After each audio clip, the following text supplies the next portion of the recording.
အားလုံးပဲမင်္ဂလာပါမြန်မာဘာဘစတာဒီကနေပြီးတော့မှဖန်ပြန်လဲကြိုဆိုပါရစေကျမတို့မြန်မာဘာဘစတာဒီမစခင်မှာ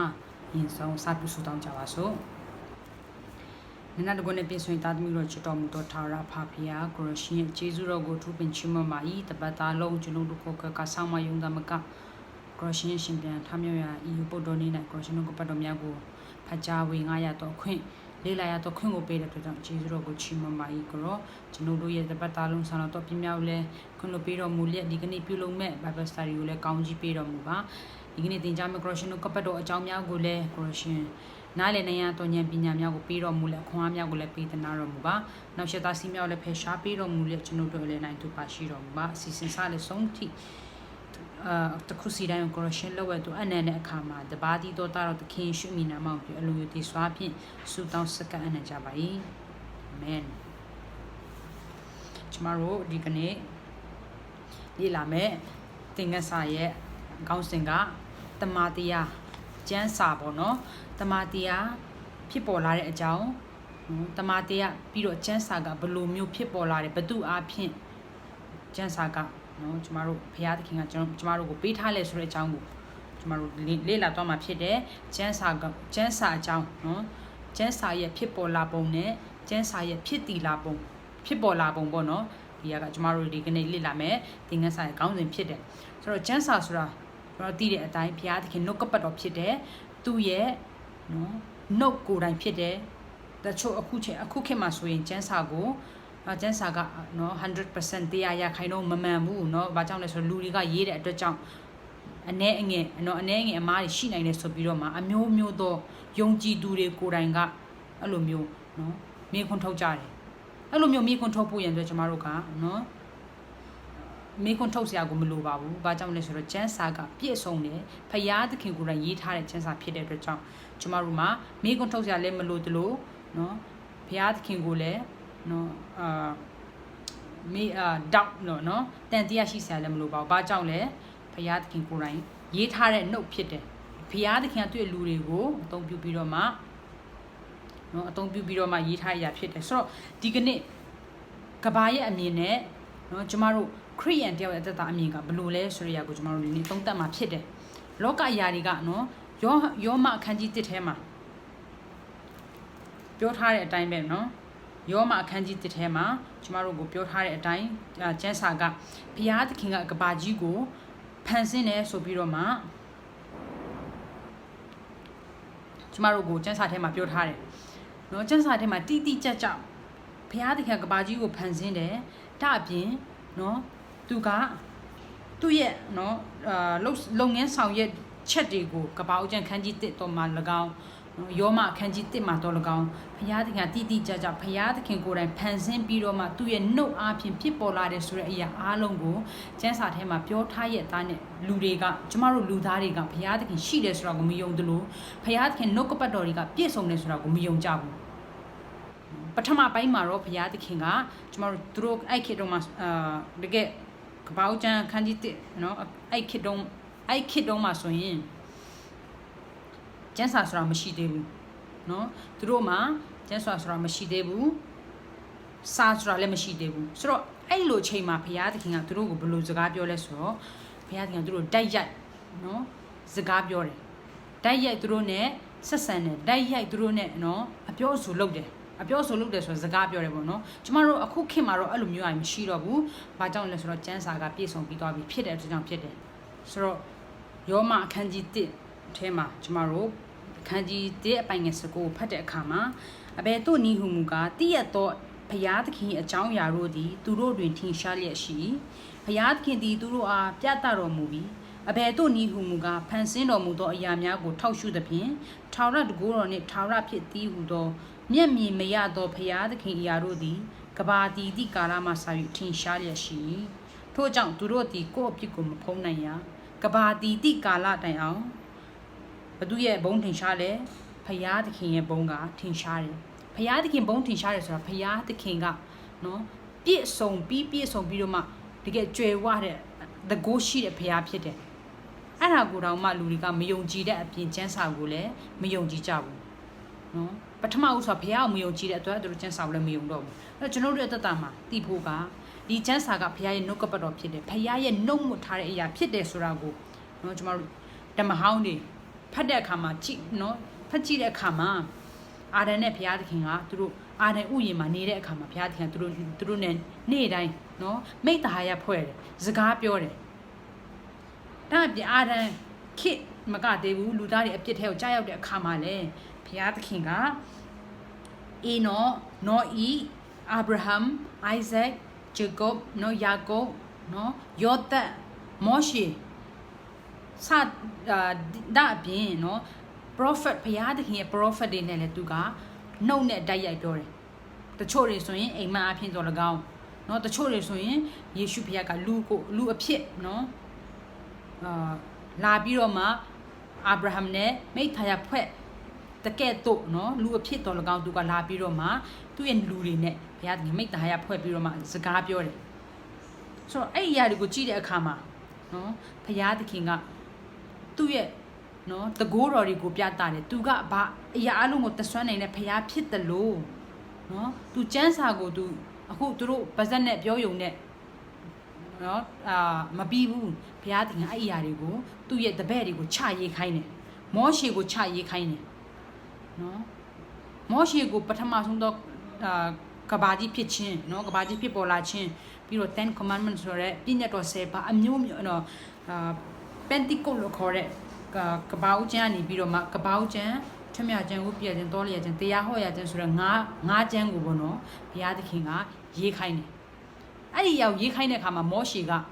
နော်မောရှေကဘသူဖြစ်ပြီးတော့ဖြစ်တာလဲဆိုတော့ယောသတ်တို့ခေပြီးတဲ့အခါမှာမောရှေကဖြစ်လာတာထွတ်မြောက်ရကျမ်းမှာမောရှေကနော်သူကလူသားဖြစ်လာတယ်ဆိုတော့မောရှေကဘယ်လိုမျိုးဒီကဘာဦးကျမ်းမှာဖြစ်တဲ့အရာတွေကိုသိမှလဲဒါပေမဲ့ကျမတို့ဖခင်ကအရာအလုံးကိုသိတဲ့ဖခင်ဖြစ်တယ်နော်မောရှေကိုသူချရေးခိုင်းတယ်ပြီးတော့မောရှေကကောင်းကင်တမန်ရဲ့နော်တန်ရှင်တော်ဝိညာဉ်တော်ရဲ့ဥတီမှုတန်ရှင်တော်ဝိညာဉ်တော်ရဲ့ဥဆောင်ချက်ကြောင့်သူကရေးပြီးတော့မှဖခင်ရဲ့နှုတ်ကပတ်တော်ဖြစ်ပေါ်လာတာဖြစ်တယ်တန်ရှင်တော်ဝိညာဉ်တော်ရဲ့နော်ခေါင်းဆောင်မှုအောက်မှာရေးတဲ့အခါမှာမားတယ်ဆိုတော့လုံးဝမရှိနိုင်ပါဘူးကျမတို့လူသားချင်းနော်ဥဆောင်မယ်ဆိုတော့မားကောင်းမားနိုင်တယ်ဘာကြောင့်လဲလူသားနဲ့လူသားနော်တကယ်မပြည့်စုံတဲ့သူနဲ့မပြည့်စုံတဲ့သူနဲ့ခေါင်းဆောင်ရတာဆိုတော့နော်အမားဆိုတာရှိနိုင်တယ်ဒါပေမဲ့ဖရာသခင်မှာအမားဆိုတာမရှိဘူးနော်ဆိုတော့ဒီအရာတွေကိုကြည့်တဲ့အခါမှာအဲ့ဒီနော်ဖရာသခင်တမန်တော်တွေဘုရားသခင်အသုံးပြုတဲ့လူတွေသူတို့ကိုယ်တိုင်ကလည်းအဲ့ဒီအရာတွေကိုနှုတ်ကပတ်တော်တွေကိုရေးတဲ့အခါမှာဘုရားသခင်ကလာတယ်ဆိုပြီးတော့မှသူတို့ယုံကြည်တယ်သူတို့သိတယ်နော်သူတို့မရေးနိုင်ဘူးဆိုတော့သူတို့သိတယ်ဒီသူတို့ရေးလိုက်တဲ့အခါတိုင်းပြည့်စုံတယ်အဲ့ဒါဘယ်သူကြောင့်လဲဆိုတော့ဘုရားသခင်ကြောင့်ဖြစ်တယ်ဒီနှုတ်ကပတ်တော်တွေကိုဘုရားသခင်ကကျွန်ုပ်တို့အတွက်ယနေ့ထိတိုင်အောင်တိုးထားပြီးတော့မှထိမ့်သိမ်းထားတဲ့အကြောင်းရင်းကတင်နဲ့ကျွန်ုပ်ဘုရားသခင်ကိုသိဖို့ရန်အတွက်ဖြစ်တယ်အကယ်၍တာနှုတ်ကပတ်တော်တာမရှိဘူးဆိုရင်ကျမတို့မှာကဲတင်ရှင်ရှိတာလေကျမတို့သိစရာနော်အကြောင်းမရှိဘူးသိလို့လည်းမသိနိုင်ဘူးဒါပေမဲ့နှုတ်ကပတ်တော်ကိုဖတ်တဲ့အခါမှာအော်ငါတို့ကအပြစ်သားပါလားအော်ငါတို့ကိုကဲတင်မဲ့ကဲတင်ရှင်ရှိတယ်ဆိုတဲ့အရာကိုကျမတို့သိလာပြီးတော့မှနော်ဂျေဇုတော်ကိုခံစားရတော်သူတွေဖြစ်တယ်အဲ့တော့ဘုရားရဲ့နှုတ်ကပတ်တော်ကိုမားတယ်လို့မပြောမိပါစေနဲ့ဘုရားသခင်ကနော်အဲ့ဒီမောရှေတို့အာဗြဟံတို့ကိုအသုံးပြုပြီးတော့เนาะသူတို့ ਨੇ စကားပြောပြီးတော့သူ့ရဲ့ prophet ဖြစ်တဲ့เนาะအမျိုးမျိုးပေါ့เนาะဓမ္မဟောင်းထဲမှာ prophet တွေကိုအသုံးပြုပြီးတော့မှနှုတ်ကပတ်တော်ကိုရေးသားတယ်ရေးသားတဲ့အခါမှာလည်းเนาะသူတို့ကြိုက်တယ်လို့သူတို့ရဲ့အကြိုက်တွေပဲရေးရမှာမဟုတ်ဘူးသူတို့ကြိုက်တယ်ဖြစ်စေအထူးသဖြင့်เนาะ prophet တွေprophet ကျမ်းတွေအနာဂတ်ကျမ်းတွေပေါ့เนาะ prophet ကျမ်းဆိုအနာဂတ်ကျမ်းတွေကိုကျွန်တော်ဖတ်တဲ့အခါမှာမကောင်းတဲ့အရာတွေများတယ်မကောင်းတဲ့အရာတွေဆိုအပြစ်တွေများတယ်အခုကျမတို့စာရေးပြီဆိုရင်ကိုမကောင်းတဲ့ဟာတွေကိုရေးမှာမဟုတ်ဘူးเนาะကဘာရဲ့အခုချိန်မှာလောကကြီးရဲ့ကိုယ့်ကိုယ်သားကြောင့်ရေးပါဆိုဘယ်သူမှကိုမကောင်းတဲ့ຢာပြောမှာမဟုတ်ဘူးအဲ့ဒီຢာတွေကိုကြည့်တဲ့အခါမှာဒီစာရေးသူတွေကเนาะသူတို့ကိုယ်တိုင်ရေးတာမဟုတ်ဘူးဖရာသခင်ရဲ့เนาะမိန့်မာတော်မူချက်တွေကိုသူတို့ရေးရတာဖြစ်တယ်ကြိုက်သည်ဖြစ်စေမကြိုက်သည်ဖြစ်စေကောင်းသည်ဖြစ်စေမကောင်းသည်ဖြစ်စေနော်တန်ရှင်တော်ဝိညာဉ်တော်ရဲ့လမ်းပြမှုဘုရားသခင်ရဲ့အုပ်ချုပ်မှုအပြင်သူတို့ရေးရတာဖြစ်တယ်ဆိုတော့နော်ဓမ္မဟောင်းမှာ39အုပ်ရှိတယ်39စာအုပ်ရှိတယ် book လို့ခေါ်တဲ့39 book ပေါ့နော်39ရှိတယ်ဓမ္မတစ်ထဲမှာ နော်29အုပ်ရှိတယ်အားလုံးပေါင်းစုစုပေါင်း66ကျမ်းပေါ့နော်66အုပ်စာအုပ်ဒီကျမ်းစဲမှာပေါင်းစည်းထားတာဖြစ်တယ်ဣဖတ်အခန်းကြီးနဲ့ပိုင်ငယ်20ထဲမှာကျမ်းစာကပြောထားတယ်ဣဖတ်အခန်းကြီးနဲ့ပိုင်ငယ်20ထဲမှာ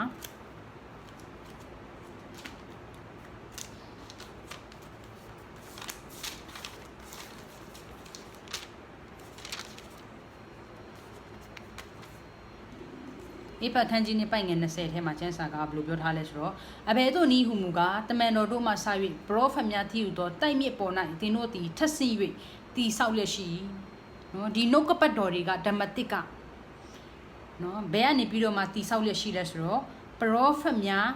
တည်ဟူသောတိုက်မြစ်ပေါ်ဆိုတော့ဓမ္မဟောင်းရဲ့အပေါ်မှာအခြေခံပြီးတော့မှနှုတ်ကပတ်တော်ရေးပြီးတော့မှယေရှုခရစ်ကအဲ့ဒီဓမ္မဟောင်းခေတ်ကအရာတွေကိုပြည့်စုံစွာဖြည့်ဆည်းခဲ့တယ်ဆိုတဲ့သက်သေကိုကျွန်တော်တို့အတွက်အရေးထားတာဖြစ်တယ်နော်ဒီတိုက်မြစ်ဆိုတဲ့အရာကဓမ္မဟောင်းကိုပြောတာဖြစ်တယ်အပေါ်မှာမူတည်ပြီးတော့မှအပေါ်မှာတည်ပြီးတော့မှတင်တို့ဒီထက်ဆင့်၍တည်ဆောက်လက်ရှိတယ်နော်ဓမ္မဟောင်းပေါ်မှာထက်ဆင့်ပြီးတော့မှရေးသားပြီးတော့မှဖရာသခင်အကြောင်းကိုနော်ဟိုဘက်ကဓမ္မဟောင်းခင်မှာပြောတဲ့အရာနဲ့ဓမ္မတစ်ခင်မှာပြောတဲ့အရာနဲ့ကိုက်ညီအောင်မဟုတ်နော်သူတို့နှစ်ခုကတူတယ်ဖရာသခင်အကြောင်းကိုပြောထားတယ်ဆိုတဲ့အရာကိုကျမတို့ကိုပြောထားရေးထားတာဖြစ်တယ်အဲကြောင့်မလို့ဓမ္မဟောင်းနဲ့ဓမ္မတစ်ကတစ်ခုနဲ့တစ်ခုကဆက်ဆက်နေတယ်မဆက်ဆက်ဘူးမဟုတ်ဘူးနော်ဟိုဓမ္မတစ်ကဓမ္မဟောင်းကတခြားပြောဓမ္မတစ်ကတခြားပြောမဟုတ်ဘူးသူတို့ကနှစ်ခုလုံးကဆက်ဆက်နေတာဖြစ်တယ်ဒါအပြင်နော်ဒီလိုမျိုးအရာတွေကိုသူတွေကရေးတာတယ်ဆိုတာရှိသေးတယ်နှုတ်ကပတ်တော်ကပြည့်စုံတာတင်မကသေးဘူးရေးတဲ့သူတွေကိုကျွန်မသိဖို့လိုအပ်တယ်ကျွန်မတို့နော်နှုတ်ကပတ်တော်ကိုကြည့်တဲ့အခါမှာဘုရားသခင်နှုတ်ကပတ်တော်ဖြစ်တယ်နော်ဆိုတာသိတယ်ရေးသားတဲ့သူတွေကဘာလို့လဲဆိုတော့ဘုရားသခင်ရဲ့အသုံးတော်ခံဖြစ်တယ်ယေရှုတပည့်တော်တွေရဲ့ prophet တွေရဲ့ဖြစ်တယ်အဲ့ဒီလူတွေကိုကြည့်တဲ့အခါမှာသူတို့လည်းကျမတို့အကဲ့သို့ပဲလူသားပဲအပြစ်သားပဲနော်အပြစ်သားဖြစ်တဲ့အတွက်ကြောင့်တစ်ခါနော်အမားလုံးမိတယ်အပြစ်လုံးမိတယ်သို့တော်ညာလည်းပဲနော်သို့တော်ညာလည်းပဲဘုရားသခင်ကသူတို့ကိုဥဆောင်တယ်လမ်းပြတယ်ရေးရမယ့်အရာတစ်ခုစီတိုင်းကိုသူဘုရားသခင်ကနော်သူတို့ကိုလမ်းပြတဲ့အတွက်ကြောင့်ကျမတို့အသက်တာမှာနော်ဘုရားသခင်နှုတ်ကပတ်တော်ဆိုတာသိရတယ်လူသားတွေကရေးပေမဲ့မားတယ်ဆိုတာမရှိဘူးဘာကြောင့်လဲဘုရားသခင်ကိုယ်တိုင်ကဥတည်ထားတဲ့အရာဖြစ်တဲ့အတွက်ကြောင့်ဖြစ်တယ်နော်ဆိုတော့ဘလိုမျိုး prophet နဲ့ဘုရားသခင်ရဲ့တမန်တော်တွေကဒီကျမ်းစာကိုရေးတယ်လဲဘလို့ရေးတယ်လဲဆိုတော့ကျမတို့နော်မိခွန်းထုတ်ရှာဖြစ်လာတယ်ဆိုတော့ဒီအရာကိုကြည့်တဲ့အခါမှာ9မျိုးတွေ့ရတယ်ပထမတစ်မျိုးအနေနဲ့ဘုရားသခင်ကမောရှေကိုနော်စာရေးခိုင်းသူ့ရဲ့နှုတ်ကပတ်တော်တွေကိုရေးခိုင်းတဲ့အခါမှာထွတ်မြောက်ရာsorry ဟုတ်တယ်ထွတ်မြောက်ရာကျမ်းခန်းကြီး25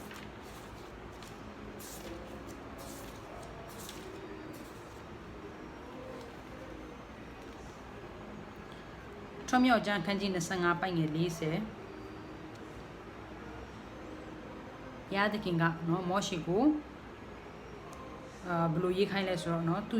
okay ဖတ်ရအောင်နော်ထွတ်မြောက်ရာခန်းကြီး40sorry ထွတ်မြောက်ရာခန်းကြီး25ပိုင်ငယ်40ထဲမှာတောင်ပေါ်မှာတင့်အားပြသခဲ့ပြီးတော့ပုံနဲ့ညီလျော်စွာလှုပ်ခြင်းကတတိပြုရမည်ဆိုပြီးတော့မှဖယားသခင်ကမောရှေကိုတိုက်ရိုက်နော်သူပြသခဲ့တဲ့နော်သူပြသခဲ့တဲ့ပုံစရာကဗိမာန်တော်ပုံအတိုင်းသူလှုပ်ရမယ်ဆိုပြီးတော့ဖယားသခင်ကမောရှေကိုတိုက်ရိုက်သူပြုလုပ်ရမယ့်အရာတွေကိုသူ့ရဲ့နှုတ်နဲ့တိုက်ရိုက်ပြောတာဖြစ်တယ်နော်ဖယားသခင်တာအခုချိန်မှာကျမတို့တိုက်ရိုက်ပြောမယ်ဆိုရင်ကျမတို့နော်တေကောင်းတေနိုင်တယ်ဘာကြောင့်လဲဖယားသခင်အရင်မြင့်လွန်းတယ်ကျမတို့အပြစ်နဲ့လုံးဝမသက်ဆိုင်နိုင်ဘူးโอเคဟုတ်ပြီဆိုတော့နောက်ထပ်တစ်ချက်ကဒါဝိခေတ်မှာနော်ဒါပထမချက်ကမောရှေဖယားသခင်ကမောရှေကိုနော်သူ့ရဲ့နှုတ်နဲ့အညီနှုတ်နဲ့ပြတာတယ်ဘာတွေလုပ်ရမလဲဘာတွေဖြစ်ရမလဲဆိုတာကိုဘုရားသခင်ကမောရှေကိုသူ့ရဲ့နှုတ်နဲ့နော်ဖော်ပြတယ်နံပါတ်1ချက်အနေနဲ့ဒါဝိရဲ့အသက်တာမှာကြည့်တဲ့အခါမှာဘုရားသခင်ကသူ့ကိုနားလည်နိုင်ရတော့နော်ဘုရားသခင်နှုတ်ကပတ်တော်ကိုရေးတဲ့အခါမှာနားလည်နိုင်ရတော့ဉာဏ်ပညာကိုပေးတယ်နော်ဆိုတော့အဲ့ဒီအရာကိုကျွန်တော်တို့ဘယ်ထဲမှာတွေ့ရတယ်လဲဆိုတော့နော်ကျမ်းစာထဲမှာကြည့်ရအောင် ရာဇဝင်ချုပ်ပထမစာဆောင်အခန်းကြီး28ရာဇဝင်ချုပ်ပထမစာဆောင်အခန်းကြီး28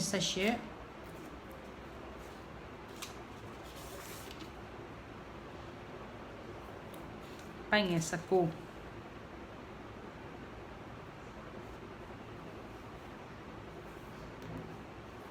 ရာဇဝင်ချုပ်အခန်းကြီး28အပိုင်ငယ်19ထဲမှာကျမတို့ဖတ်ရအောင်ရာဇဝင်ချုပ်ပထမစာဆောင်အခန်းကြီး28အပိုင်ငယ်19ထိုပုံများရှိသမျှတို့ကိုရေးထားသည့်အတိုင်းနားလည်နိုင်သောဉာဏ်ပညာကိုထာဝရဘုရားသည်ပေးတော်မူ၏နော်ဒီပုံဆိုတာကဘာကိုရည်ညွှန်းတာလဲဆိုတော့ဘုရားသခင်ရဲ့ဗိမာန်တော်နော်ဗိမာန်တော်ပုံကိုသူတို့စောက်ဖို့ရန်အတွက်ဘုရားသခင်သူတို့ကိုနီလန်ပြသတဲ့အခါမှာနော်ထိုပုံများရှိသမျှတို့ကိုရေးထားသည့်အတိုင်းနားလည်နိုင်သောဉာဏ်ကိုထာဝရဘုရားသည်ပေးတော်မူဘုရားသခင်ကသူ့ရဲ့တပည့်တော်တွေကိုနားလည်နိုင်သောဉာဏ်ပေးပြီးတော့မှနော်သူ့ရဲ့ဗိမာန်တော်ပုံပဲဖြစ်ဖြစ်သူတိဆောက်ဖို့ရန်ပဲဖြစ်ဖြစ်သူ့ရဲ့နှုတ်ကပတ်တော်ရေးဖို့ရန်ပဲဖြစ်ဘုရားသခင်သူတို့ဉာဏ်ပညာပေးတယ်နော်နောက်ထပ်တစ်ချက်ကအဲ့ဒါကဒုတိယချက်ဖြစ်တယ်နောက်ထပ်တစ်ချက်မောရှေကိုယ်တိုင်ပဲနော်ဘုရားသခင်ကသူ့ကိုစကားပြောတယ်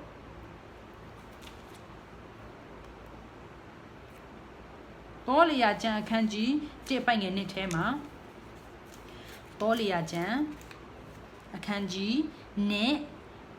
အခန်းကြီး1အပိုင်ငယ်1ထဲမှာတောလျာကျမ်းအခန်းကြီး1အပိုင်ငယ်1ထဲမှာ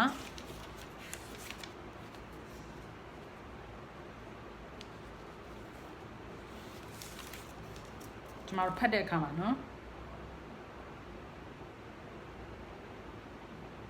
Oh sorry sorry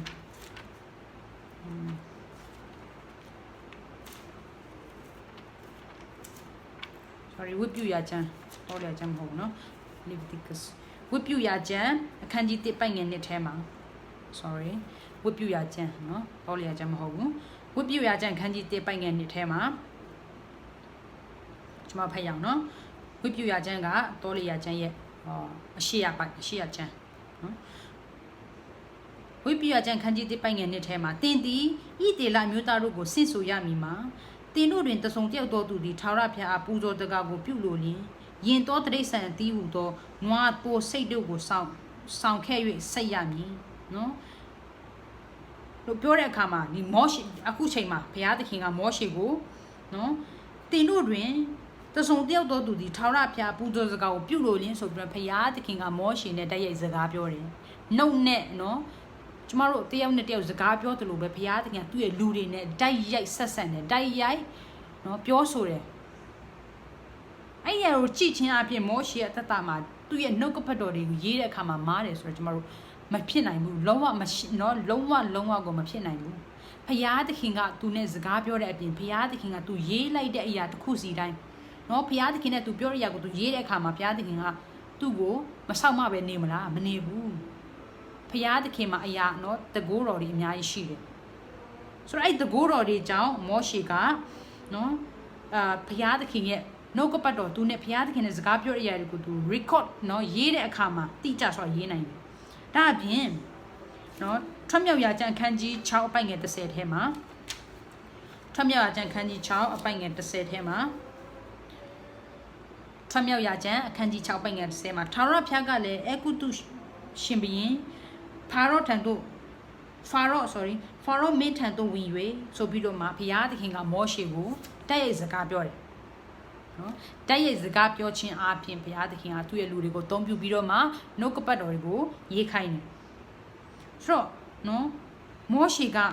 ဒီလိုမျိုးနော်ထွတ်မြောက်ရာကျမ်းတို့ဝတ်ပြုရာကျမ်းတို့တွေကိုမောရှေကိုယ်တိုင်ရေးထားတာဖြစ်တယ်ဘယ်အထိလဲဆိုတော့ထွတ်မြောက်ရာကပောက်ကျမ်းထွတ်မြောက်ရာကျမ်းဝတ်ပြုရာကျမ်းတောလျာကျမ်းတရားဟောရာကျမ်းဒီ5ကျမ်းကိုမောရှေကိုယ်တိုင်ကရေးထားတာဖြစ်တယ်မောရှေကကပောက်ခေတ်တော်မှာမရှိသေးတော်ညာပဲဘုရားသခင်ရဲ့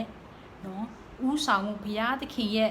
ကွယ်ကာမှုဘုရားသခင်လမ်းပြမှုအပြင်ဒီအရာတွေကိုသူကဣတိမလွယ်ရေးနိုင်တာဖြစ်တယ်ဆိုတော့ဒီနှုတ်ကပတ်တော်ကအမားမရှိဘူးနော်ခေတ်အဆက်တီးပြီးတော့မှ100% တရားရာခိုင်နှုန်းကိုမှန်ကန်တဲ့အရာဖြစ်တယ်ကျမ်းစာထဲမှာမားတယ်ဆိုတာမရှိဘူးဒါပေမဲ့တစ္ဆာရှိတဲ့နော်တစ္ဆာရှိစွာ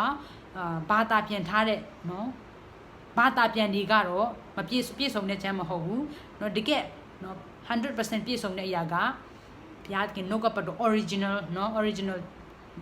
ဘာသာစကားဖြစ်တဲ့ Hebrew Aramaic နဲ့ Greek ပေါ့နော်အဲ့အရာတွေက 100% မှန်ကန်ပြီးတော့မှတကယ်ဘုရားခင်နှုတ်မှုထားတဲ့အရာဖြစ်တယ်ဘာသာပြန်တဲ့အရာတွေကတော့နော်တချို့ကိုယ့်ရဲ့ဘာသာအလျောက်ပေါ့နော်အခုမြန်မာဆိုရင်မြန်မာအင်္ဂလိပ်ဆိုရင်အင်္ဂလိပ်နော်တရုတ်ဆိုရင်တရုတ်နော်အိန္ဒိယဆိုရင်အိန္ဒိယဆိုပြီးတော့မှသူ့ရဲ့ဘာသာအလျောက်သူတို့ရေးချတဲ့အခါမှာမပြည့်စုံတာထက်ပေါ့နော်သူတို့ဖခင်ရဲ့နှုတ်ကပတ်တော်တိုက်ရိုက်ပေးတယ်လို့မျိုး Hebrew Greek နဲ့ Aramaic မှာပေးတယ်လို့မျိုးမဟုတ်တော့ဘဲနဲ့ဘာသာပြန်တာဖြစ်သွားတဲ့အတွက်ကြောင့်သူတို့ကိုနော်ကျမတို့ပြည့်စုံတဲ့တကယ်ဖခင်ရဲ့နှုတ်ကပတ်တော်ဖခင်သခင်ရဲ့နှုတ်မှုဖခင်သခင်နေတက်ရလာတဲ့နှုတ်မှုဆိုပြီးတော့မှကျမတို့ကနော်ဆိုလို့မရဘူးတိုးတော်ညာလည်းပဲအဲ့ဒီຢာတွေကနှုတ်ကပတ်တော်ဖြစ်တယ်နော် the most faithful လို့ပြောတဲ့အခါမှာတကယ်တစ္ဆာရှိစွာအရှိကိုအရှိတိုင်းဘာသာပြန်ထားတဲ့ကျမ်းစာတွေကိုကျမတို့အသုံးပြုဖို့ပေါ့နော်။ဘာကြောင့်လဲဆိုတော့များသောအားဖြင့်ကျမတို့က Greek, Hebrew, Aramaic တွေကိုမသိတဲ့အတွက်ကြောင့်ဘာသာပြန်ကိုနော်ကျမတို့အသုံးပြုပြီးတော့မှနှုတ်ကပတ်တော်ကိုရည်ညွှန်းတာဖြစ်တယ်။ဆိုတော့ဒီနှုတ်ကပတ်တော်ကလည်းဖျက်နှုတ်ကပတ်တော်ပဲနော်အလွဲမယူကြပါနဲ့။နော်ဆိုတော့ဘာသာပြန်တွေကတကယ် original ကျမ်းစာနဲ့မတူဘူး။ original ကျမ်းစာကဖခင်ရဲ့နှုတ်မှုဖြစ်တယ်။သူ့မှာမားတယ်ဆိုတာမရှိဘူး။နော်ဒီမှာဒီနှုတ်ကပတ်တော်မှာလည်းမားတယ်ဆိုတာမရှိပါဘူး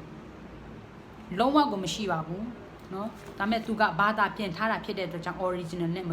တူနိုင်ဘူးပေါ့နော်မတူဘူးဆိုတော့အဲ့ဒီအရာလေးနည်းနည်းကွဲခြားတယ်ဆိုတော့သိဖို့ပေါ့နော်ဆိုတော့နံပါတ်၄ချက်အနေနဲ့ဘုရားသခင်ကနောင်လာမဲ့အနာဂတ်မှာဖြစ်မဲ့အသင်းတော်9ပါးဆိုတဲ့ seven churches of Asia เนาะအာရှမှာရှိတဲ့ဗျာဒိတ်ကျမ်းထဲမှာဖော်ပြထားတယ်ဗျာဒိတ်ခန်းကြီးနှစ်ထဲမှာသူကဘသူ့ကိုအသုံးပြုပြီးတော့မှရေးထားတယ်ဆိုတော့ယောဟန်ကိုအသုံးပြုပြီးတော့မှရေးထားတာဖြစ်တယ်အခုကျမတို့ပြောတဲ့ရက်ကနံပါတ်၄ချက်ဖြစ်တယ်နော်လာမယ့်အနာဂတ်မှာဖြစ်မဲ့အရာတွေကိုဘုရားသခင်ကရေးခိုင်းတဲ့အခါမှာနော်ယောဟန်ကိုရေးခိုင်းတဲ့အခါမှာဘယ်လိုမျိုးရေးခိုင်းလဲအဲ့ဒီအရာကိုကျမတို့နော်ဗျာဒိတ်ကျမ်းခန်းကြီး1နဲ့3ထဲမှာအဲ့ဒီအသင်းတော်9ပါးအကြောင်းကိုကျမတို့ပြောထားတယ်ဆိုတော့အဲ့ဒီအသင်းတော်9ပါးကဘုရားသခင်ရဲ့ဓာတ်ရိုက်နော်ယောဟန်ကိုသူ့ကိုမျက်မြင် visual လို့ခေါ်တဲ့မျက်စိနဲ့မြင်စေပြီးတော့မှနော်အဲ့ဒီသူမြင်တဲ့အရာမှန်သမျှကိုဘုရားသခင်ရေးသားခိုင်းထားတယ်ဘသူ့အတွက်လဲဆိုတော့သင်နဲ့ကျွန်ုပ်တက်ဖြစ်တယ်တနေ့တော့တစ်ချိန်မှာကျမတို့နော်ဘုရားသခင်နဲ့လောကကိုစွန့်ခွာပြီးတော့မှဘုရားသခင်နဲ့တွေ့တဲ့အခါမှာဘာတွေဖြစ်မလဲဆိုတဲ့အရာတွေကိုယောဟန်ကသင်နဲ့ကျွန်ုပ်နော်ကောင်းကြီးရဖို့ရန်အတွက်ရေးသားထားတာဖြစ်တယ်ဘုရားသခင်ကယောဟန်ကိုအသုံးပြုပြီးတော့မှရေးသားတာဖြစ်တယ်ဆိုတော့ဒီအရာကိုသိပြီးတော့မှနော်ဘုရားသခင်ရဲ့နှုတ်ကပတ်တော်ကမားနိုင်တယ်ဆိုတာအကြောင်းမရှိပါဘူးဘုရားသခင်သူ့ရဲ့လူတွေကိုတေးချာတိကြနော်ဘုရားသခင်ကမြင်စေတယ်ကြားစေတယ်သိစေတယ်သူတို့ကိုယ်တိုင်ခံစားစေတဲ့အတွက်ကြောင့်ဒီအရာကမားတယ်ဆိုတာမဖြစ်နိုင်ဘူးနော်အခုယုံနေပါတက်တဲ့အခါမှာလည်းမျက်မြင်ဆိုတာလိုအပ်တယ်နော်မျက်မြင်ရှိမှအရာတစ်ခုကနော်အော်ဒါမှန်တယ်မားတယ်ဆိုတော့ကျွန်တော်တို့ဆုံးဖြတ်လို့ရအဲ့လိုပဲနော်နှုတ်ကပတ်တော်ကအဲ့ထက်ပို့ပြီးတော့မှလေးနဲ့ပါတယ်အဲ့ထက်ပို့ပြီးတော့မှအရေးကြီးတဲ့အတွက်ကြောင့်နော်မျက်မြင်မကဘူးအကြားမကဘူးနော်ကျွန်ုပ်တို့ကိုယ်တိုင်ခံစားတွေ့ကြုံရမယ့်အရာတစ်ခုဖြစ်ရမယ်ဆိုတဲ့အရာကိုကျမ်းစာကလည်းတက်တည်ပြသွားတယ်ဆိုတော့နော်နံပါတ်၄ချက်ဖြစ်တဲ့နောင်လာမယ့်အနာဂတ်မှာအသင်းတော်9ပါးအကြောင်းကိုလည်းဗျာဒိတ်ကျမ်းထဲမှာကဘာဦးဗျာဒိတ်ကျမ်းထဲအခန်းကြီး1နဲ့3ထဲမှာကျမတို့ယောဟန်ကိုဘုရားသခင်မြင်စေတယ်ကောင်းကင်နိုင်ငံကိုမြင်စေတယ်ကောင်းကင်နိုင်ငံကိုခံစားစေတယ်ကောင်းကင်နိုင်ငံမှာဖြစ်မဲ့အရာတွေကိုသူကိုယ်တိုင်ယောဟန်ကိုယ်တိုင်မျက်စိမျက်မြင်နဲ့နော်ရေးသားပြီးတော့မှတန်ရှင်တော်ဝိညာဉ်တော်ရဲ့လမ်းပြမှုနဲ့ဒီကျမ်းစာတွေကိုရေးတာဖြစ်တယ်โอเคဆိုတော့နံပါတ်5ချက်အနေနဲ့ယေရမိ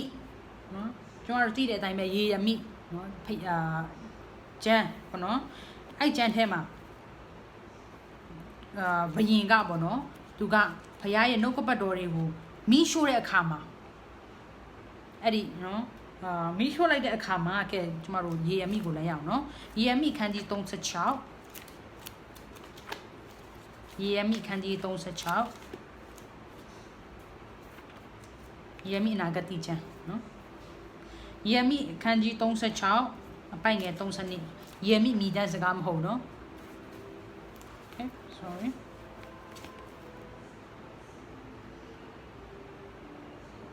ယေရမိအခန်းကြီး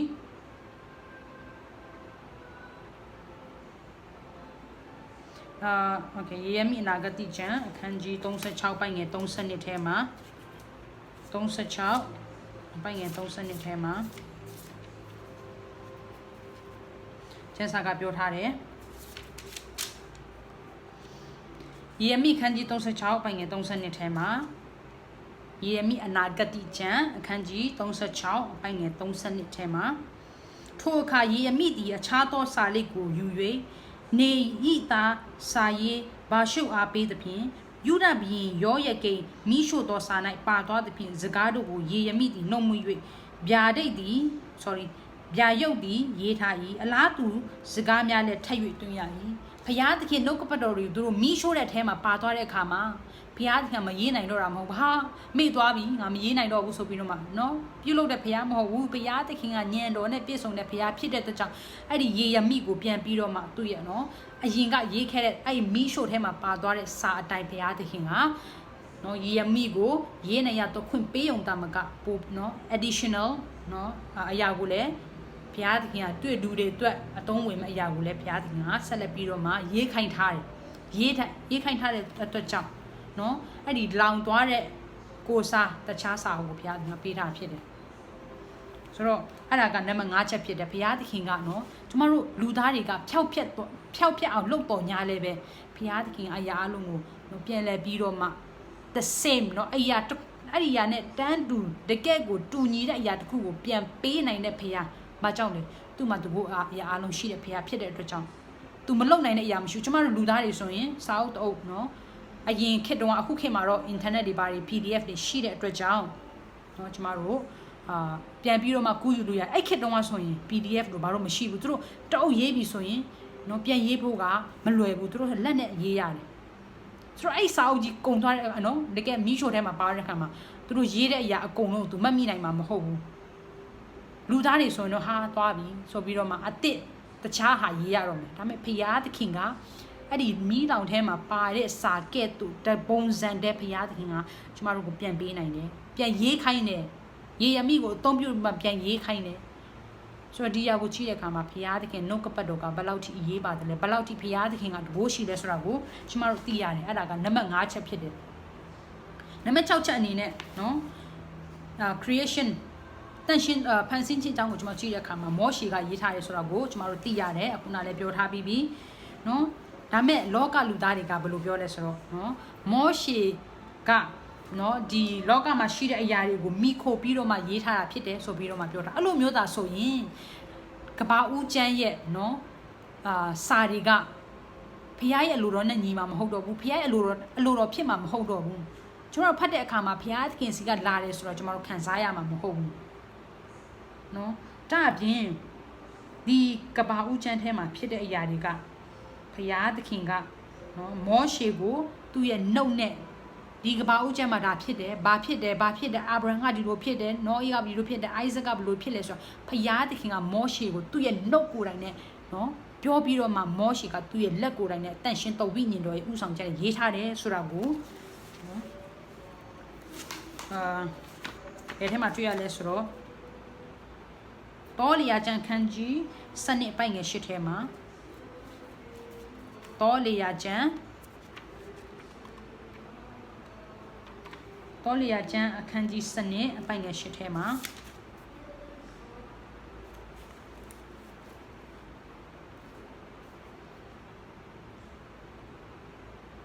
တောလီယာကျမ်းခန်းကြီးစနစ်အပိုင်ငယ်ရှစ်ထဲမှာသူ၌ဗျာဒိတ်ပေးသောအခါနက်နဲသောစကားအဖြစ်မပေးကိုယ်တိုင်ကိုကြက်ထင်ရှားစွာဗျာဒိတ်ပေးမည်သူသည်ထာဝရဘုရား၏ပုံတံကိုလည်းမြင်ရမည်သူဖြစ်၍သင်တို့သည်ငါကြုံမောရှေကိုအဘယ်ကြောင့်အပြစ်တင်ဝတ်တနည်းဟုမိန့်တော်မူလေဖယားသခင်ကမောရှေကိုသူ့ရဲ့ဗျာဒိတ်ကျမ်းကိုရေးထားတဲ့အခါမှာပြန်ဖတ်ရအောင်နော်ဘလို့ရေးခိုင်းထားလဲနက်နဲသောစကားအဖြစ်မပေးကိုယ်တိုင်ကိုကြက်ဖျားသခင်အော်ဒါဒီလိုဖြစ်တယ်ဆိုပြီးတော့မှမပေးလိုက်ဘူးကိုယ်တိုင်ကိုကြက်ဖျားသခင်ကိုယ်တိုင်သူ့ကိုကြီးကြက်ပြီးတော့မှနော်ဖျားသခင်သူ့စီမှာပေါ်လာတဲ့အတိုင်းနော်ဖျားသခင်ကိုယ်တိုင်ထင်ရှားစွာဗျာဒိတ်ပေးသူသည်ဖျားသခင်ဤပုံတံကိုလည်းမြင်ရမည်ဖျားသခင်ရဲ့ပုံတံကိုကျွန်မလူသားတွေမမြင်နိုင်ဘူးဘာကြောင့်လဲနော်ယောဟန်ကိုဘုရားသခင်ခုနကျွန်တော်တို့ နော်ဗျာဒိတ်ချမ်းပေးတဲ့အခါမှာယောဟန်ကနော်သူ့ရဲ့နောက်ကနေပြီးတော့မှမြင်းစည်းပေါ့နော်အခန်းကြီး1ကိုကျွန်တော်ဖတ်တဲ့အခါမှာဗျာဒိတ်ချမ်းခန်းကြီး1ကိုဖတ်တဲ့အခါမှာနော်ကျွန်တော်ဖတ်ရအောင်နော် sorry ခန်းကြီး1အပိုင်းငယ်စနစ်ကိုကျွန်တော်ဖတ်ပြမယ်နော်ဗျာဒိတ်ချမ်းအခန်းကြီး1ပိုင်းငယ်စနစ်ထဲမှာထို့သို့ငါနှင့်စကားပြောအတန်မြည်သောသူကိုမြင်ချင်းငါသည်လက်ကြည့်၍နော်ရွှေမိခခုနကလုံးကို၎င်းထုံမိကအလ၌ခုနလုံးအလယ်၌လူသားတော်နှင့်သူတော်သူတဦးကိုငါမြင်နော်ဘုရားသခင်ရဲ့ပုံတရံသူမမြင်သေးဘူးနော်ဒါပေမဲ့အခန်းငယ်7ခွန်ထဲမှာသူပါပြောလဲဆိုထိုသူကိုငါမြင်သောအခါအဝေးကနေတော့နော်တကယ့်ကိုအရှိန်ဝါကြီးတာပဲသူမြင်နိုင်တယ်ဒါပေမဲ့အဲ့အရာကဘာအရာလဲဆိုတော့သူမသိနိုင်ဘူးအနိကသွားပြီးတော့အဲ့လူကိုနော်အခန်းငယ်7ထဲမှာဖော်ပြထားတဲ့လူကိုယောဟန်ကနော်သူ့ကိုမြင်တဲ့အခါမှာဘာဖြစ်လဲတေမတက်ဖြစ်တယ်နော်ဘုရားသခင်ရဲ့ဘုန်းကြီးလွန်းလို့ယောဟန်ကဘာဖြစ်လဲဆိုတော့တေမတက်ဖြစ်တယ်တေမတက်ဖြစ်ပြီးတော့မှခြေတော်ရင်းမှာလဲတယ်နော်လဲတောင်လဲကျသွားတယ်ဆိုတော့ဘာကြောင့်မောရှေကမလဲကျသွားလဲနော်သူ့မှာချောင်းပြတ်ချက်ရှိရမယ်ဘာကြောင့်လဲဆိုတော့ဘုရားသခင်သူ့ရဲ့နှုတ်ကပတ်တော်တွေကိုရေးသားဖို့ရန်အတွက်ကိုယ်တိုင်ကိုကြကြီးကြရမယ်ဒီနှုတ်ကပတ်တော်တွေကသူတပတ်အတွက်ရေးနော်ကျမတို့ဖတ်မဲ့သူတွေအတွက်ဘုရားရဲ့ဘုန်းတော်ဖြစ်ရမယ်ဖြစ်တဲ့အတွက်ဘုရားသခင်မောရှေကိုသူကြိုက်တယ်လို့ရေးခိုင်းနေဆိုရင်ဘုရားရဲ့ဘုန်းတော်မထင်ရှားတဲ့အပြင်အမားများစွာရှိနိုင်တယ်အဲကြောင့်ဘုရားသခင်ကိုယ်တိုင်ကိုကြကြီးကြတိကျစွာကြီးကြပ်ပြီးတော့မှဘုရားသခင်နော်မောရှေရှိမှသူ့ရဲ့ပုံတံကိုမြင်စေတယ်ဘုရားရဲ့ပုံတံကိုမြင်စေတဲ့အပြင်နော်သူ့ရဲ့နှုတ်ကပတ်တော်တွေကိုဘုရားသခင်ကကြီးကြပ်ပြီးတော့မှတန်ရှင်တော်ဝိညာဉ်တော်ရဲ့နော်လမ်းပြမှုနဲ့သူကရေးသားတာဖြစ်အဲကြောင့်မို့ကျမ်းစာကိုကျွန်တော်ကြည့်တဲ့အခါမှာနော်ကဘာဦးကျမ်းတို့နော်ထွတ်မြောက်ရကျမ်းတို့ဖတ်တဲ့အခါမှာတကယ်ဘုရားသခင်ရဲ့နော်ရေးသားတဲ့အရာနှုတ်မှုဆိုတာကိုကျွန်တော်တို့သိနိုင်တယ်ကျမ်းစာကိုဖတ်တဲ့အခါမှာသိနိုင်တယ်မယုံကြည်သူဆိုတော့မသိနိုင်ဘူးပေါ့နော်တကယ်ဘုရားလူဆိုရင်ကျွန်တော်တို့ဘုရားရဲ့နှုတ်ကပတ်တော်ဆိုတော့ကျွန်တော်သိနိုင်တယ်အဲ့ဒါကနံပါတ်6ချက်ဖြစ်တယ်နံပါတ်9အချက်ကနော်ဘုရားသခင်ကမောရှေနဲ့အတူပြန်ပြီးတော့မှဆက်လက်ပြီးတော့မှပြည့်ညတ်တော်10ပါးကိုရေးခိုင်းတယ်ပြည့်ညတ်တော်10ပါးကိုရေးခိုင်းတဲ့အခါမှာရေးခိုင်းတာဆိုတာထက်နော်ပြည့်ညတ်တော်10ပါးကိုပေးတယ်ဘုရားသခင်မောရှေကိုအဲ့ဒီအရာကိုကျွန်တော်ဘယ်ထဲမှာတွေ့ရတယ်လဲဆိုတော့ထွတ်မြောက်ရာကျမ်းခန်းကြီး31ပိုင်းငယ်18ထွတ်မြောက်ရာကျမ်းခန်းကြီး31ပိုင်းငယ်18ထွတ်မြောက်ရာကျမ်းခန်းကြီး31ပိုင်းငယ်18ထို့သို့ဘုရားသခင်သည်တိနာတောင်ပေါ်မှာမောရှေနှင့်နှုတ်ဆက်တော်မူသည်အစုံ၌လက်ညှိုးတော်နှင့်အခရာတင်သောတက်သေးခံချက်ကြောက်ပြားနှပြားကိုပေးတော်မူလက်ညှိုးတော်ဖြင့်လက်ညှိုးတော်နှင့်အခရာဘုရားသခင်ရဲ့လက်ကိုယ်တိုင်နဲ့ရေးထားတဲ့ကျမ်းဖြစ်တဲ့ဒီပြည့်ညတ်တော်10ပါးကနော်လူတွေရေးတာမဟုတ်ဘူးမောရှေရေးတာမဟုတ်ဘူးဘသူရေးတာဆိုဘုရားသခင်ကိုယ်တိုင်သူ့ရဲ့လက်နဲ့ရေးတာဖြစ်တယ်နော်ဘယ်လောက်ထိမြင့်တကိုးရှိတယ်လဲအဲ့ຢာတွေကိုသင်တဲ့ကျွန်တော်ရဲ့လက်ထဲမှာနော်ကင်ခွင့်ရတယ်ဆိုတာဘယ်လောက်ထိနော်ကောင်းကြီးဖြစ်တယ်လဲဆိုတာတခါကျွန်တော်တို့မိလျော့တတ်ကြတယ်ဒီနှုတ်ကပတ်တော်တွေကဘုရားသခင်ရဲ့နော်နှုတ်ထွက်ဘုရားသခင်ရဲ့လက်ကိုယ်တိုင်နဲ့ရေးထားတယ်ဆိုတာသင်တဲ့ကျွန်တော်တို့ကောင်းကြီးရတဲ့သူမရှိတော့ဘူးနော်အဲ့လောက်ထိတောင်မှနော်ဘုရားသခင်ကသူ့ရဲ့တပည့်တော်တွေကိုအသုံးပြုတယ်သူကိုယ်တိုင်ကျမတို့ကိုသူ့ရဲ့နှုတ်ကပတ်တော်ကိုပေးတယ်ဆိုတော့ကျမ်းစာကိုမားတယ်လို့ပြောရအောင်ကျမတို့ကဘာလုပ်လဲ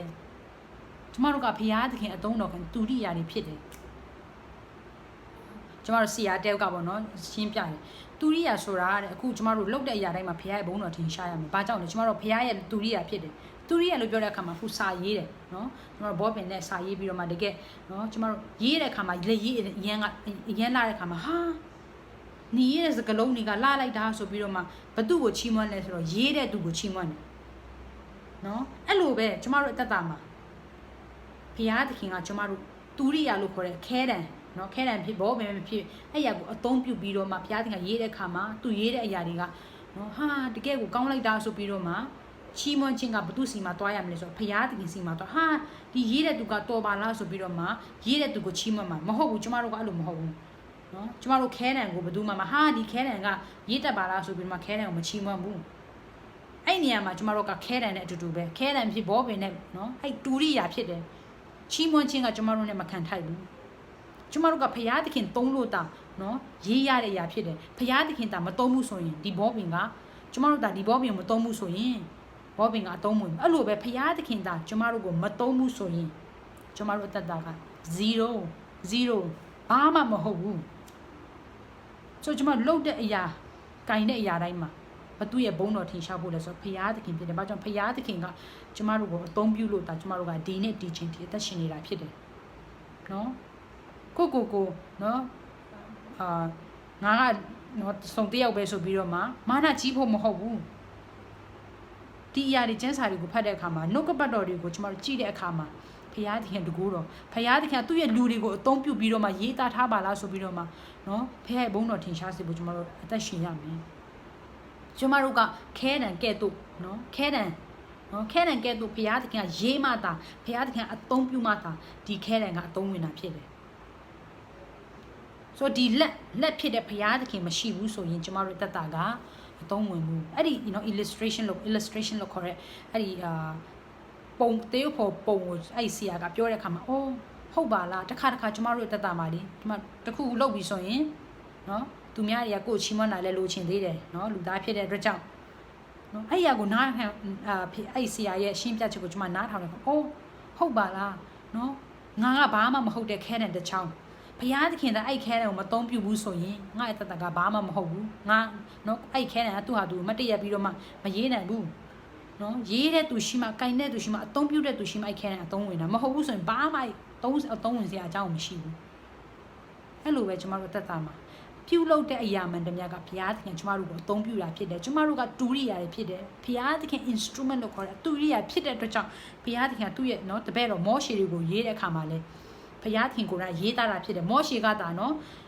ခဲတံအဖြစ်ရေးပြီးတော့မှဘုရားသခင်ကသူ့ကိုကြီးကြပ်ပြီးတော့မှရေးထားရဖြစ်တဲ့အတွက်ကြောင့်ကျမ်းစာကမားတယ်ဆိုတာမရှိနိုင်ဘူးနော်ဆိုတော့ဒီຢာတွေကိုကြည့်တဲ့အခါမှာနော်ပေတရုကလည်းဗာပြောလဲဆိုတော့ရှင်ပေတရုခန်းကြီးနဲ့အနစ်ပေရှင်ပေတရုဒုတိယစာဆောင်အခန်းကြီး1အပိုင်ငယ်1ထဲမှာ21ထဲမှာရှင်ပေတရုဩဝါဒစာ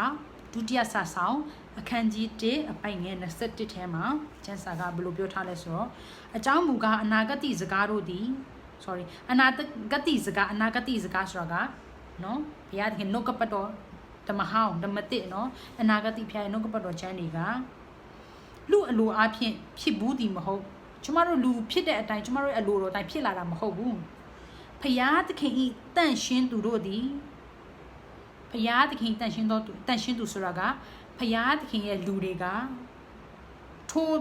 တန့်ရှင်းသောဝိညာဉ်တော်ဤတိုက်သွင်းခြင်းကိုခံရပြီးဟောပြောကြဖယားသခင်ရဲ့လူတွေရဲ့ဟောပြောခြင်း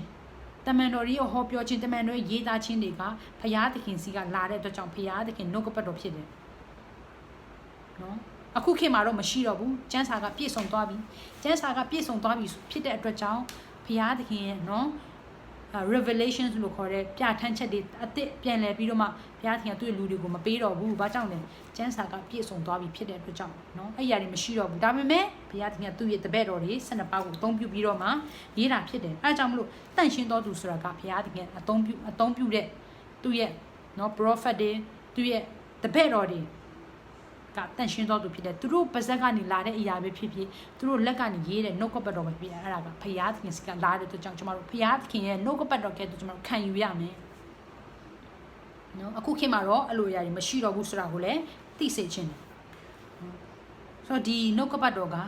လုံးဝမမားနိုင်ဘူးဆိုတဲ့အကြောင်းကိုလည်းနှစ်တိအခန်းကြီး3ပိုင်ငယ်16ထဲမှာကျွန်တော်တို့ကိုတိမောသေကပြောထားတယ်နှစ်တိအခန်းကြီး3အပိုင်ငယ်16ထဲမှာအဲ့ဒါကလူတိုင်းသိမဲ့ကျမ်းလို့ကျွန်မမျှော်လင့်တယ်နော်အဲ့ဒါကအရန်ကို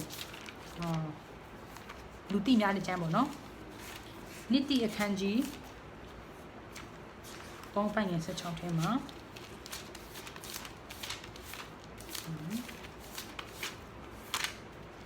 နှစ်တိအခန်းကြီး3ပိုင်ငယ်16ထဲမှာ16စက္ကွန်ပေါ့နော်ဖယားအောင်နိတိခန်းကြီး16စက္ကွန်ထဲမှာထိုကျမ်းစာရှိသမျှသည်ဘုရားသခင်မှုတ်သွင်းတော်မူသောအပြင် ဖျားသခင်မုတ်သွင်းတော်မူမူသောအပြင်ဆိုတာသူရဲ့နှုတ်တော်အပြင်အခန်းက7ဖျားသခင်၏လူသည်စုံလင်သောသူကောင်းသောအမှုမျိုးမျိုးတို့ကိုပြုစုခြင်းအလို့ငါပြင်ဆင်သောသူဖြစ်မိအကြောင်းဩဝါဒပေးခြင်းအပြစ်ကိုဖော်ပြခြင်းဖြောင့်မတ်စွာပြုပြင်ခြင်းတရားကိုတွင်တင်ခြင်းကျေးဇူးများကိုပြုတတ်၏ဘုရားသခင်ကသာအသုံးပြုတဲ့အတွက်ကြောင့်အပြစ်ကိုဖော်ပြတယ်အပြစ်ကိုဖော်ပြဖို့ရန်အတွက်ရေးခိုင်းတဲ့အခါမှာကိုယ့်အပြစ်သူ့အပြစ်ကိုမကောင်းတဲ့အရာသူမကောင်းတဲ့အရာအားလုံးကိုကျမ်းစာကရေးထားတယ်ခုကျမ်းစာကသာလူအလိုလျောက်ဖြစ်တယ်ဆိုရင်မကောင်းတဲ့အရာတစ်ခုမှရှိမှာမဟုတ်ဘူးကိုကောင်းတဲ့အရာပဲဟာငါဒီလိုဖြစ်တယ်ဘာဖြစ်တယ်ဆိုကောင်းတဲ့အရာကိုပဲချီးမွမ်းပြီးတော့ရေးကြမှာကျမ်းစာကအဲ့လိုမဟုတ်ဘူးမကောင်းတဲ့အရာနော်ဘုရားရဲ့လူတွေဒါဝိရဲ့အပြစ်ကိုတောင်မှကျမ်းစာကဖော်ပြဘာကြောင့်လဲကျမတို့ကိုသင်ခန်းစာပေးခြင်းတဲ့အတွက်ကြောင့်ဖြစ်တယ်ဆိုတော့နှုတ်ကပတ်တော်ကလေကောင်းတဲ့အရာကြီးပဲရှိတာမဟုတ်ဘူးမကောင်းတဲ့အရာတွေကိုကျမတို့သင်ခန်းစာအဖြစ်နဲ့ကျမတို့ကိုနှုတ်ကပတ်တော်မှာထည့်ထားတယ်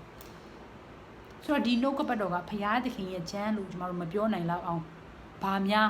နော်ဆက်ပြီးတော့မပြောနိုင်အောင်ပါလေနှုတ်ကပတ်တော်ကပြည့်စုံတယ်အကောင်းကြီးပဲရေးထားတာမဟုတ်ဘူးအပြစ်တွေကိုလည်းဖော်ပြထားတယ်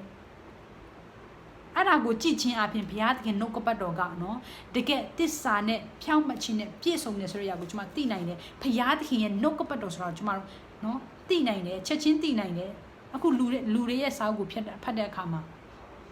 နော်လူတွေကသူတို့ရဲ့အကောင်းကြောင်းနော်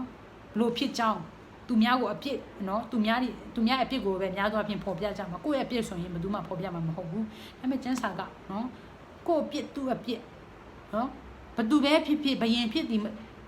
မဖြစ်သည်ကောင်းသည်ဖြစ်သည်ဆိုးသည်ဖြစ်စီအရာအလုံးကိုဖော်ပြထားတယ်အပြစ်ကိုဖော်ပြထားတယ်နော်ဆိုတော့ဘုရားသခင်နှုတ်ကပတ်တော်ကမားတယ်ဆိုလည်းမရှိနိုင်သလိုနော်ပျောက်ပြက်သွားတယ်ဆိုလည်းမရှိနိုင်ဘူးမာသက်ခန်းကြီး9ပိုင်ငယ်18ထဲမှာယေရှုကိုယ်တိုင်ကသူ့ရဲ့နှုတ်ကပတ်တော်ကိုဘယ်လိုပြောထားလဲဆိုတော့မာသက်ခန်းကြီး9ပိုင်ငယ်18ထဲမှာနော်မာသက်ခန်းကြီး9ပိုင်ငယ်18ထဲမှာကျမတို့ကိုပြောထားတယ်မာသက်ခန်းကြီး9ပိုင်ငယ်18ထဲမှာကျမ်းစာကဘယ်လိုပြောထားလဲဆိုတော့ငါအမှန်ကန်ဆိုသည်ကယေရှုကပြောတာဖြစ်တယ်ငါအမှန်ကန်ဆိုသည်ကကောင်းကင်နှင့်မြေကြီးမပျက်စီးမီတိုင်အောင်ပြည့်ညက်ကျမ်း၌အငယ်ဆုံးသောစကားလုံးဘိတ်ထုတလုံးမြပြည့်စုံခြင်းတို့မရောက်မီမပျက်စီးရဘိန်ထုတလုံးနော်ဘိန်ထုတလုံးဆိုတာ jot and tittle လို့ခေါ်တဲ့ဟေဘရဲစကားလုံးမှာ jot ဆိုတာကနော်တကယ်အသေးဆုံးစကားလုံးဖြစ်တယ်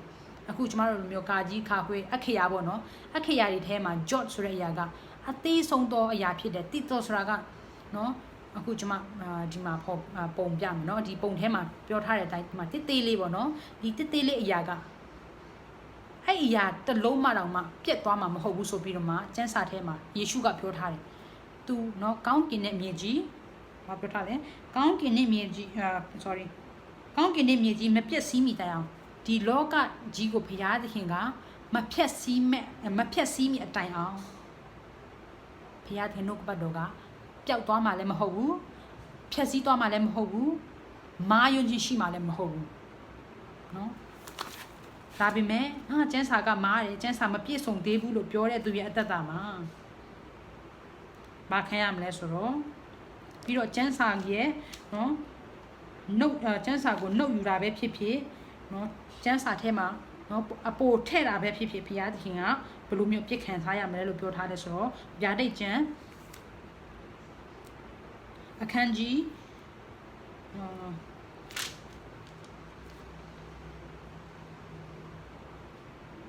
โอเคဗျာဒိတ်ကျမ်းအခန်းကြီး20နှစ်အပိုင်ငယ်18ကနေပြီးတော့မှ19ထဲမှာနောက်ဆုံးအနေနဲ့ကျွန်မဖတ်ပြမယ်ဗျာဒိတ်ကျမ်းအခန်းကြီး20နှစ်အပိုင်ငယ်18ကနေပြီးတော့မှ21ထိမှထဲမှာပေါ့နော်ကျမ်းစာကပြောထားတယ်ဤစာဆောင်၌ဤစာဆောင်ဆိုတဲ့နှုတ်ကပတ်တော်နော်ကျမ်းစာကျွန်တော်တို့ကိုင်နေတဲ့ကျမ်းစာရဲ့โอเคဤစာဆောင်ဤအနာဂတ်စကားကိုကြားတော်သူအပေါင်းတို့အားငါတက်တည်ခံသည်ကအကျဉ်သူသည်ဤအရာတို့၌ထက်၍အသစ်သွင်းကျမ်းစာကိုထပ်ပြီးတော့မှနော်ဘုရားသခင်က prophet ပေးတယ်ဘုရားသခင်ကဒါပြောတယ်အဲ့ဒါတွေကထပ်ပြီးတော့မှသွင်းတာဖြစ်တယ်โอเคဘုရားရဲ့နှုတ်ကပတ်တော်တွေအခု Roman Catholic တို့ဆိုရင်66ဦးထပ်ပို့ပြီးတော့မှသူတို့နော်အပိုကျမ်းစာရှိတယ်အဲ့လိုမျိုးသူတွေတတိထားရမယ်နော် အကျဉ်သူသည်ဤအရာတို့၌ထက်ရွအသည့်တွင်ဤဆောင်ဤစာဆောင်၌ရေးထားသောဘေးဒဏ်တို့ကိုသူ့အပေါ်သို့ဘုရားသခင်တက်ရောက်စေတော်မူမည်ဘုရားသခင်အဒံကအသင့်ပေါ်မှာရောက်မှာဖြစ်တယ်ကျမသာဒီဘုရားနှုတ်ကပတ်တို့ကိုဆက်ပြီးတော့မှထပ်ထဲ့မယ်ဆိုရင်အဲ့ဘုရားသခင်အဒံကကျမအပေါ်မှာရောက်မှာဖြစ်တယ်နော်အကျဉ်သူသည်အခန်းရဲ့19အကျဉ်သူသည်ဤစာဆောင်ဤအနာဂတ်သည်အချို့ကိုနှုတ်ပယ်နော်ကျမ်းစာရဲ့တချို့တဝက်ဘဲနော်တလုံးပဲဖြစ်ဖြစ်ဘာဖြစ်ပယ်တယ်ဆိုရင်ဘာနဲ့တွေ့ရမလဲဆိုတော့ဤစာဆောင်၌ရေးထားသောအသက်ပင်နှင့်၎င်းတန့်ရှင်းသောမြို့တော်နှင့်၎င်းထိုသူဆက်ဆိုင်သောအခွင့်ကိုထာဝရဘုရားနှုတ်ပယ်မည်ဆိုတာကသူ့ရဲ့ကယ်တင်ခြင်းဘုရားသခင်ကနှုတ်ပယ်မှာဖြစ်တယ်နော်တကယ်တော့ကယ်တင်ခြင်းရပြီဆိုရင် one save always save ကယ်ဘုရားသခင်ယုံကြည်ပြီဆိုအမြဲတမ်းယုံကြည်တော်သူဖြစ်တယ်ဒါပေမဲ့ဘုရားနှုတ်ကပတ်တော်ကိုနှုတ်ယူတာတို့နော်ကိုယုံကြည်သူပြောပြီးတော့မှဘုရားနှုတ်ကပတ်တော်နှုတ်ယူတာတို့ဆိုရင်ကိုယ့်ရဲ့ယုံကြည်ခြင်းကိုပြန်ဆန်းစစ်ရမယ်ကိုကမယုံကြည်သေးလို့အဲ့လိုမျိုးတွေလောက်တာဖြစ်တယ်ယုံကြည်သူဆိုရင်ဘယ်တော့မှဘုရားရဲ့နှုတ်ကပတ်တော်ကိုထဲ့လဲမထဲ့ဘူးအပိုမထဲ့ဘူးနော်ဖြုတ်လဲမနော်ဟောဒီကျမ်းပိုက်ကကျမ်းစာအုပ်နဲ့မညီပါဘူးဆိုပြီးတော့မှရှောက်ပြီးမှထုတ်ရမယ်နော်အခွင့်ကျမတို့မှမရှိဘူးအဲ့လိုမျိုးထုတ်တဲ့သူတွေအသက်တာကဘုရားသခင်ကအသက်ပင်နဲ့၎င်းတန့်ရှင်းတော်မြို့တော်ဖြစ်တဲ့နောင်လာမဲ့အနာဂတ်မှာယေရှုဘုရားသခင်နဲ့ထာဝရဆန်စားရမယ်ကောင်းကင်တင်တဲ့မြေလောကကောင်းကင်တင်တဲ့မြေကြီးတင်မှာကျမတို့အဲ့ဒီຢာကနေပြီးတော့ဘုရားသခင်နှုတ်ပယ်မှာဖြစ်တယ်နှုတ်ပယ်မယ်ဆိုတော့ဘယ်ရောက်မလဲဆိုတော့ငရဲကိုတွားရမှာဖြစ်တယ်ဆက်ဆံရတော့ခုကိုဘုရားသခင်သည်ဘုရားသခင်နှုတ်ပယ်တော်မူမည်ငါသည်အလင်းမြန်လာမည်ဟုလာမည်မှန်ပေ၏ဟုဤရာများကိုတတ်သေးခံတော်သူမိန့်တော်မူ၏အာမင်သခင်ယေရှုကြွလာတော်မူပါငါတို့သခင်ယေရှုခရစ်ကျေးဇူးတော်သည်တန်ရှင်းသူအပေါင်းတို့၌ရှိစေတည်းဆိုပြီးတော့မှကျမ်းစာကပြောတာဆိုတော့ဒီနှုတ်ကပတ်တော်ကပြည့်စုံတယ်အမားမရှိဘူးเนาะသူ့ရဲ့ပြည့်စုံခြင်းကကျမတို့လူသားရဲ့ပြည့်စုံခြင်းကဲတော့မဟုတ်ဘဲနဲ့เนาะ perfect 100% တရားရခိုင်နှုန်းပြည့်စုံပြီးတော့မှကျွန်တော်မေးခွန်းတုတ်ဆရာမရှိအောင်เนาะမာယွန်းခြင်းလည်းမရှိဘူးเนาะနှစ်တွေကြာသွားလို့စကလုံးအပိုတွေအလိုတွေရှိတာလည်းမဟုတ်ဘူးဖခင်ရဲ့နှုတ်ကပတ်တော်ကိုဖခင်သခင်အမြဲတမ်းတင်ထားတယ်နော်စာလံခန်းကြီး7ထဲမှာနောက်ဆုံးအနေနဲ့ကျွန်တော်တို့ဒီကျမ်းပိုက်နဲ့အဆုံးသတ်ခြင်းနဲ့စာလံခန်းကြီး7အပိုက်ငယ်6ကနေ8ထဲမှာဘုရားသခင်သူ့ရဲ့နှုတ်ကပတ်တော်ဘယ်လိုမျိုးเนาะထိမ့်သိမ့်တယ်လဲဆိုတော့စာလံခန်းကြီး7အပိုက်ငယ်6ကနေ8ထဲမှာစာလံခန်းကြီး7ပိုင်ငယ်6ကနေ8ထဲမှာကျွန်မဖတ်ပြပါမယ်။ထာဝရဘုရားမိန့်တော်မူချက်တို့သည်တန့်ရှင်းခြင်းရှိ၍မြေနှင့်ကင်းစင်စေခြင်းကမိုက်၌ခုနှစ်ကြိမ်စစ်သောငွေကဲ့သို့ဖြစ်၏။အိုးထာဝရဘုရားကိုရောတီထိုသူတို့ကိုဤလူမျိုးမှအစင်ကကွယ်ကာစောင့်မတော်မူမည်။စိုးရုပ်သောသူတို့သည်ချီးမြှောက်ခြင်းတို့ရောက်သည့်ကာလမတရားသောသူတို့သည်အရက်လက်ရသောအခွင့်ရှိကြ၏။ဘုရားသခင်ကဒီနှုတ်ကပတ်တော်ကိုနော်ဤလူမျိုးမှအစင်နော်ဘုရားရဲ့ချိုးကဘာကြီးအစမှဒီဤလူမျိုးမှာအစဉ်ကွယ်ကာဆောက်မတော်မူဘုရားသခင်ကနော်ကွယ်ကာဆောက်မယုံတင်မကောက်သူ့နှုတ်ကပတ်တော်ဘလို့ဆက်လဲဆိုတော့မိုက်နိုင်ခုနှစ်ကြိမ်စစ်တော်ငွေကဲ့သို့နော်ခုနှစ်ကြိမ်စစ်တော်ငွေကဲ့သို့ဘုရားသခင်သူ့ရဲ့နှုတ်ကပတ်တော်တွေကိုနော်တိကြမာယွန်းတီမရှိအောင်ကျွန်တော်တို့ပေးထားတာဖြစ်တယ်ကျွန်တော်တို့ခွန်အားယူဖို့ဖြစ်တယ်ဆိုတော့ဘုရားသခင်နှုတ်ကပတ်တော်ကိုဘသူတွေကရေးတယ်ဆိုတော့သူ့ရဲ့နော်တပည့်တော်တန့်ရှင်းတော်သူဖြစ်တယ်နော်မောရှေတို့နော်ပရောဖက်တို့တမန်တော်12ပါးတို့ပြီးတော့နော်ဘုရားရဲ့အသုံးတော်ခံနော်တခြားသူတွေကျမ်းစာထဲမှာဖော်ပြထားတဲ့သူတွေဘုရားသခင်တို့အသုံးပြုပြီးတော့မှဘုရားရဲ့နှုတ်အားဖြင့်သူတို့ကြားရတယ်မြင်ရတယ်နော်အိမ်မအားဖြင့်ဘုရားသခင်တို့ဖော်ပြတယ်ပြီးတော့သူရဲ့လက်ဖြင့်တန့်ရှင်းတော်ဝိညာဉ်တော်ရဲ့နော်ဆောင်မမှုတန့်ရှင်းတော်ဝိညာဉ်တော်လမ်းပြမှုနဲ့အဲ့အရာကိုရေးပြီးတော့မှတင်တဲ့ကျွန်တော်ရဲ့နော်ကောင်းကြီးရဖို့ရင်အတွက်ဖြစ်တယ်ဆိုတော့ဒီကျမ်းစာကနော်သူဟာသူဖြစ်လာတာမဟုတ်ဘူးနော်ဘုရားသခင်ကိုယ်တိုင်ရေးထားတဲ့နှုတ်ဖြစ်တဲ့အတွက်ကြောင့်တကယ်ကိုမင်္ဂလာရှိတော်ရာဖြစ်တယ်ဆိုရရာကိုလည်းသိစေခြင်းနဲ့လာမဲ့ပတ်ကြရင်နော်ကျမတို့ဒီကျမ်းစာကိုဘာကြောင့်ကျမတို့ကျမ်းစာကဘုရားရဲ့နှုတ်ကပတ်တော်လို့ကျမတို့ပြောရတယ်လဲဆိုရရာကိုအသေးစိတ်ပြန်လဲပြီးတော့မှလေ့လာသွားမှာဖြစ်တယ်ဆိုတော့ဒီကနေ့သင်ကြားတဲ့နှုတ်ကပတ်တော်ပေါ်မှာကျမ်းစာတော်သူရောက်ရှိတိုင်းကောင်းကြီးဖြစ်တယ်လို့ကိုယ်သက်တာမှာလည်းပြန်လဲပြီးတော့မှနော်ဘုရားရဲ့နှုတ်ကပတ်တော်ကိုပြန်လဲပြီးတော့မှယေရှုတင်ပြီးတော့မှနော်ဘုရားကိုချီးမွမ်းတတ်ဖို့ရန်အတွက်ဒီလောက်နဲ့တွန်းအားပေးခြင်းနဲ့ရောက်စီတိုင်းပေါ်ဘုရားခင်ကောင်းချီးပေးပါစေ။ Okay ဆိုတော့ကျမတို့အဆုံးသတ်ဆုတောင်းကြပါစို့။ဘုရားဖခင်ကိုရရှင်ရဲ့ယေရှုတော်ကိုထူးပင်ချီးမွမ်းပါ၏ကျွန်ုပ်တို့ကိုကိုရရှင်တို့ကပတ်တော်မြောက်ဖချာတော်ခွင့်ကိုပေးုံတမက ကိုရှင်ရဲ့နှုတ်ကပတ်တော်မြတ်တည်ကိုရဲ့နှုတ်အဖြစ်တရိုက်လာပြီးတော့မှကိုရောရှင်ထံမှလာတော့ရဖြစ်တယ်ဆိုတဲ့အကြောင်းကိုတပံသိမြင်စေလျက်ကိုရှင်ကောင်းကြီးမြောက်တပံခံစားစေတဲ့ကြောင့်ခြေတော်ချင်းမမိုက်ကိုရောကျွန်တော်တို့ကိုရှင်နှုတ်ကပတ်တော်များကိုနားလည်နေရဖတ်ကြားနေရတော့ခွင့်ကိုပေးတဲ့ကြောင့်ခြေတော်ကိုချင်းမမိုက်ကိုရောရှင်ကိုသိနေရတော့ခွင့်ကိုပေးတဲ့ကြောင့်ခြေတော်ချင်းမမိုက်ကိုရောကျွန်တော်တို့ရဲ့တခါကိုရှင်လိုတိုင်းအသက်မရှင်မိတော့အချိန်များနှုတ်ကပတ်တော်များကိုကိုရှင်အလွဲသုံးစားလုပ်မိတော့အချိန်များကိုရှင်ကျွန်တော်တို့အပြင်များခွင့်တော်မူလျက်